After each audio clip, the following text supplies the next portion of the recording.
വിദ്യാലയങ്ങൾക്ക് കർശന മാർഗനിർദ്ദേശങ്ങളൊക്കെ അബുദാബി വിദ്യാഭ്യാസ മന്ത്രാലയം പുറപ്പെടുവിച്ചിട്ടുമുണ്ട്. സ്കൂളിലും പരിസരത്തും വിദ്യാർത്ഥികൾ മൊബൈൽ ഫോൺ ഉപയോഗിക്കരുതെന്നുള്ള കർശനമായ നിർദ്ദേശമുണ്ട്. ഹാജർ വ്യവസ്ഥകളും കർശനമാക്കിയിരിക്കുകയാണ്. വിദ്യാർത്ഥികൾ ഇലക്ട്രോണിക് ഗാഡ്ജറ്റുകൾ ഉപയോഗിക്കുന്നതിന് കർശന നിരോധനവും നിയന്ത്രണവും നടപ്പാക്കാനാണ് അബുദാബി വിദ്യാഭ്യാസ മന്ത്രാലയത്തിന്റെ നിർദ്ദേശം. സ്കൂളിൽ വിദ്യാർത്ഥികൾ മൊബൈൽ ഫോണുകൾ ഉപയോഗിക്കാൻ പാടില്ല. സ്കൂളിനുള്ളിലും ഗ്രൗണ്ട് അടക്കമുള്ള കളിസ്ഥലങ്ങളിലും നിരോധനം ബാധകമാണ്. മൊബൈൽ ഫോണുകൾ, ഐപാഡ്, മറ്റേതെങ്കിലും തരത്തിലുള്ള ഇലക്ട്രോണിക് ഉപകരണങ്ങൾ എന്നിവ ഉപയോഗിക്കുന്നത് ശ്രദ്ധയിൽപ്പെട്ടാൽ സ്കൂൾ അധികൃതർക്ക് ഇവ കണ്ടുകെട്ടാം.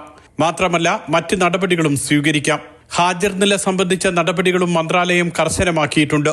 ഒരു ദിവസം 3 ക്ലാസുകൾ നഷ്ടമായാൽ വിദ്യാർത്ഥിക്ക് അന്നത്തെ മുഴുവൻ ദിവസത്തെ ഹാജർ നഷ്ടപ്പെടുന്നതിന് തുല്യമാകും. അതായത് അന്നത്തെ ദിവസം ആബ്സെന്റായി കണക്കാക്കും. വിദ്യാർത്ഥികൾ യൂണിഫോം അല്ലാതെ മറ്റു വസ്ത്രങ്ങൾ ധരിക്കാൻ പാടില്ല. ഫോർമൽ വസ്ത്രങ്ങൾ ധരിച്ചു മാത്രമേ രക്ഷിതാക്കൾ സ്കൂൾ സന്ദർശിക്കാൻ പാടുള്ളൂ. മാത്രമല്ല രക്ഷിതാക്കൾ സ്കൂളിലെത്തുമ്പോൾ തിരിച്ചറിയൽ രേഖ ഹാജരാക്കുകയും വേണം. സ്വകാര്യ സ്കൂളുകൾക്കും സർക്കാർ സ്കൂളുകൾക്കും നിർദ്ദേശം ബാധകമാണ്.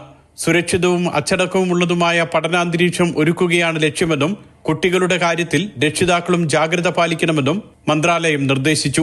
Mathrubhumi news, Abu Dhabi.